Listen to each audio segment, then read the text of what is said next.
Cahaya matahari putih itu tidak menghangatkan, ia menyadarkan. Di kota-kota besar, orang-orang terbangun lebih awal dari biasanya. Bukan karena mimpi buruk, tapi karena mimpi yang terlalu jelas.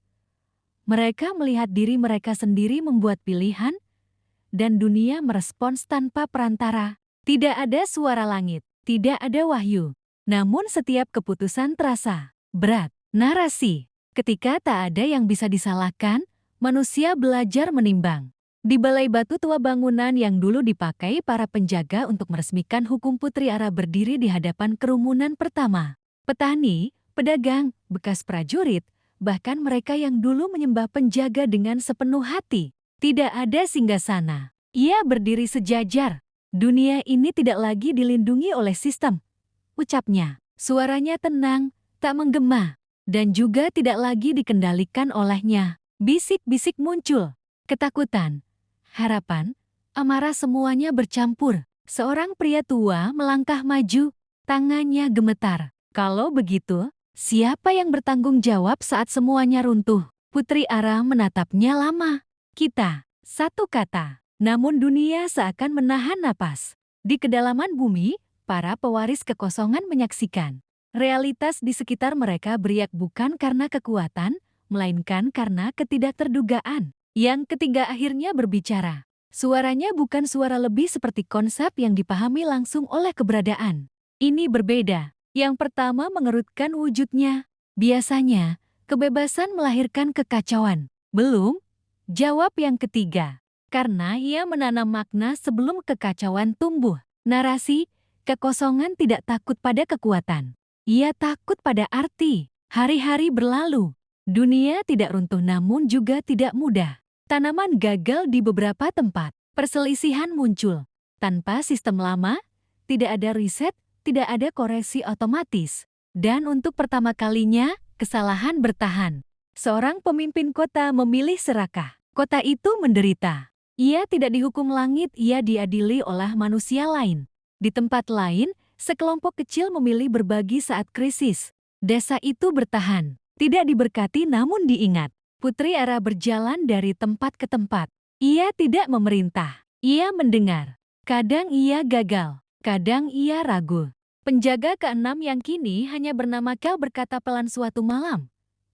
Dulu, kita menghapus penderitaan dengan kekuatan. Putri Ara menatap api unggun. Dan kita juga menghapus pelajaran. Di kejauhan, langit bergetar tipis. Retakan halus nyaris tak terlihat muncul seperti rambut halus di kaca realitas. Para pewaris kekosongan tersenyum lagi. Sekarang, kata yang kedua, ujian sebenarnya dimulai. Narasi penutup bab ini, dunia tanpa penjaga bukan dunia tanpa ancaman. Ia adalah dunia di mana setiap pilihan bergaung lebih lama. Dan jauh di atas, bintang-bintang bergeser bukan mengikuti takdir, melainkan menunggu apa yang akan dipilih manusia selanjutnya. Angin berubah arah. Bukan lagi angin dataran luas, melainkan angin lembab yang membawa bau tanah basah, dupa, dan kayu tua. Angin yang dulu berhembus di tanah Jawa, ketika kerajaan berdiri bukan hanya dengan pedang, tetapi dengan wahyu, laku, dan tanda alam. Di tengah hutan lebat, berdirilah keraton Waringin Pitu. Bukan bangunan megah menjulang, melainkan luas dan tenang, berpagar pohon beringin tua yang akarnya menembus batu dan waktu. Disinilah Putri Ara kini dipanggil dengan nama lain, Ratu Ara Prameswari. Bukan karena ia meminta, melainkan karena para sesepuh melihat tanda. Narasi, di tanah Jawa, raja tidak diangkat, ia diakui oleh alam. Pada malam bulan mati, para resi, empu, dan demang berkumpul di pendapa. Tidak ada teriakan, tidak ada sorak, hanya gamelan pelan nada selendro yang seperti doa. Seorang empu sepuh, rambutnya memutih seperti abu dupa, bersujud. Kanjeng Ratu, katanya lirih, sejak penjaga lenyap, alam ini mencari poros baru. Putri Ara Ratu Ara tidak duduk di singgasana. Ia duduk di lantai, bersila, sejajar dengan mereka. Aku bukan poros, ucapnya. Aku hanya cermin. Para resi saling pandang. Itu jawaban yang hanya Raja Jawa sejati yang bisa ucapkan. Namun tidak semua kerajaan menerima.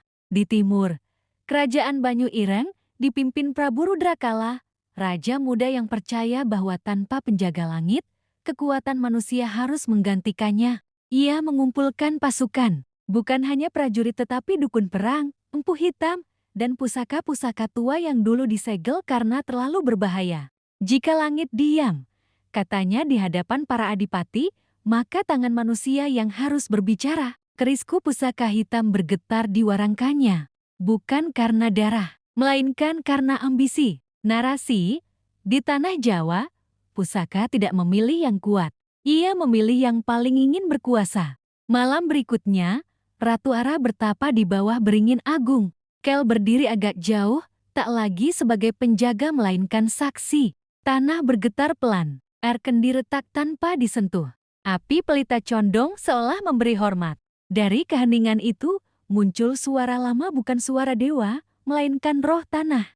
Wahai yang menolak singgasana namun duduk di atasnya, ujianmu bukan perang besar, akar beringin bergerak perlahan, melainkan perang batin manusia. Ratu Ara membuka mata. Ia sudah tahu, Prabu Rudrakala akan datang. Bukan hanya membawa pasukan, tetapi membawa cara lama, menguasai demi ketertiban. Keesokan paginya, kabut tebal turun di tanah Waringin Pitu. Burung-burung diam, gamelan tidak dibunyikan. Seorang demang berlari ke pendapa. Kanjeng Ratu. Panji hitam terlihat di batas sungai. Ratu Ara berdiri, tidak menghunus senjata, tidak memanggil pasukan. Ia hanya berkata pelan, siapkan tikar, air, dan satu kursi kosong. Kel menatapnya tajam. Untuk raja musuh, Ratu Ara mengangguk. Di Jawa, perang terbesar selalu dimulai dengan percakapan. Narasi penutup bagian ini, kerajaan bola runtuh oleh pedang. Tapi peradaban runtuh saat manusia lupa mendengar. Dan di kejauhan, di balik kabut dan panji hitam, Prabu Rudrakala tersenyum karena ia yakin kemenangan sudah di tangannya. Ia belum tahu bahwa tanah Jawa tidak berpihak pada yang yakin, melainkan pada yang selaras.